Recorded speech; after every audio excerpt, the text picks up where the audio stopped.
Hey guys, this is Shane and welcome to my Curator of the Lost channel. And today, let's talk about return on investment on selling used books online. So it's a question we get a lot. So what is a good return on investment and what does that mean for you as a bookseller? So talk about that a little bit. So we'll jump right into it, but I do appreciate you viewing. I look forward to your comments and perspective, and I look forward to you subscribing. So let's jump right in. So a question that booksellers get asked a lot is, what is your multiplier? If you buy a book for X, what value do you expect to get out of it? And I think that varies from case to case and from seller to seller. So your investment in selling a book is obviously it's going to be the price you pay for the material, the price you pay for the book itself. And then there's time, your time. You were at a store, a thrift store, a library bookstore, somewhere. You put time in sourcing that book. You had to list it, then you have to pack it and ship it. So there you have time in there too, and that's a little harder to quantify, right? But in general, for me, I would like to have, a 10x multiplier for me is kind of a standard. If I buy something for $1, if I want to get $10 or more. I mean, I bought a lot of books because in my area I get books a lot of times for 50 cents to $1 to $1.50. And I'm selling a lot of books in that $10 to $20 value range. And then some of the better higher priced books that are, $20, $30, $40 or up. So you get that multiplier up. But for me in general, if I'm paying about $1 for it, I want to get, clear, $10 profit off of it, sometime, and of course I'll take more than that, right? But I also have to put a little asterisk there. For me, it also depends, because sometimes I'll buy something that I know I'm only going to make, I'll pay $1 for it, and I know it will only be a $7 or $8 book. I may only, after fees, make $3 or $4 on it. And for me, time-wise, I'm already there, but and I'm shipping stuff all the time on the days I ship, so it is incremental work for me to list it and to pack it if I sell it. And the overriding thing for me is if I find something that I find really cool, really interesting, the type of thing that I like to sell and see in my store, I'm okay with not making as much off of it. It's something that I want in my store. I want to find a home for, right? It's part of being the curator of the lost. But granted, what I do as well, there are people that make lots of money on books with thinner margins. If you're buying books and either you're paying more or you're selling books that are not as expensive, but you're making it $1, $2, $3 a book, but you're selling the heck out of them. You can do that. That's not my gig. That's not what I do, but that's a very viable thing for someone who has the time and the space and wants to do that. So for me, I love to see at least a 10x return, which is going to put me in that $10 to $15 range or up.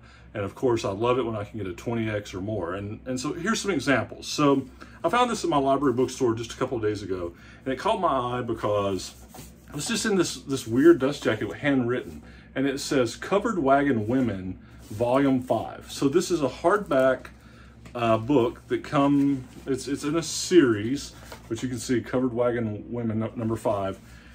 This book will only sell for $7 or $8. I paid 50 cents for it. So a 10x multiplier would still be for like $5, right? And if you put fees, if I sell it for 7 or 8, I'm still going to make my 10x. But it's not as much profit, right? So, but it's something cool, and it did, just being on this weird jacket.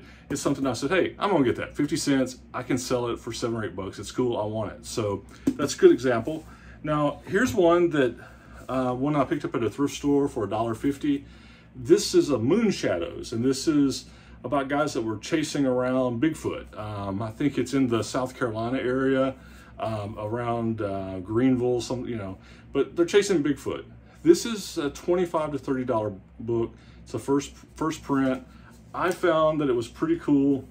It also, Bill Wright, one of the authors, had it signed, so maybe I can get a little more for it, but you can see Moon Shadows. So this is one I paid $1.50 for, if I can sell this for, 30 bucks, then, even after fees, my, ROI, my return on investment is going to be, around a 15x probably, right? So this is a good example of something for me that would work, that catches my eye. I love this kind of stuff. Now here's a bizarre one. This one, again, it's a book from the 60s called Peach Orchard Road. It didn't know UPC. It just caught my eye. And it's about a story from the 60s in Kentucky about a murder that was in this area. It caught my eye. I was astounded when I saw it. I have sold comps on this for 300 bucks. Sold 300 bucks, not best offer, sold 300 bucks. I haven't listed it yet. I got this about 2 weeks ago, and I was doing some more research on it before I listed it. But of course, if I have $1.50 in this, and I can get 300 bucks, then my return on investment is, if I do the math right, I think that's like 200x, right? It's in that ballpark. Well over 100 times my investment. I think it's more like 200 times. So this is a great example of something that you buy that can zoom that total success of your store up if you can get something like this. And then here's the last example I'll talk about, where the multiplier doesn't necessarily work all the time, especially if you have a more expensive book, right? You buy something for, you might buy something for $5 and you can't get 50, but you could get a really easy 25 or something. Here's an example of that. I was in my library bookstore, and you can see them. There's this, it's called Harley Merlin, okay? There's 17 of these rascals, okay? This is, never heard of the series, this character, this author, don't know anything about it, but there's 17 of them, all right? This is the Harley Merlin book, number 17, and I said Finch Merlin. I don't know anything about it. They were in gently read condition, probably once read condition, and the library said 17 of them, $35. Okay, that's $2 and a little bit each, right? $2.20, $2.05, something like that per copy. Well, when I looked these up, I've seen the first 12 sell for 112 bucks. I've seen like the last 9 sell for like 100 bucks. I saw a best offer on, I guess there's 20 of these, that was for 209. So in this case, 17, I should be able to sell these easily for 100 bucks, and I'm thinking more like 135 bucks for all 17 of these. So at $35, I'm not going to make a 10x. I'm not going to make 350 bucks on them, but I will make a very easy $100 on them.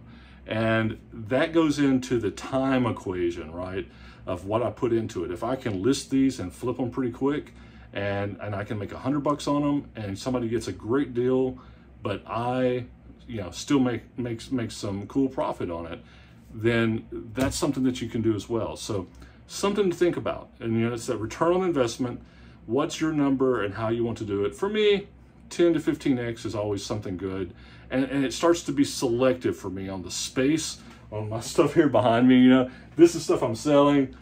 Most of this stuff here is in my collection on these shelves, and I have other shelves, and at some point I just can't get $5 and $6 books, and I just don't have space for it, and it's not worth my total time. It might be worth yours, but that's a question you have to answer for you.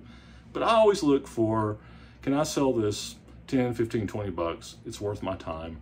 And, save the book, get it to somebody, make a profit, find that treasure. So I'll be interested to see what your comments are, and hopefully, that sort of thing will give you perspective for when you're trying to find things, and when you look at something and think, do I really want this or not? Is it really worth my time, my effort, my energy for my return on investment, what I need for it? So hopefully you found that helpful. Look forward to the conversation, and again, subscribe, and we'll see you guys later.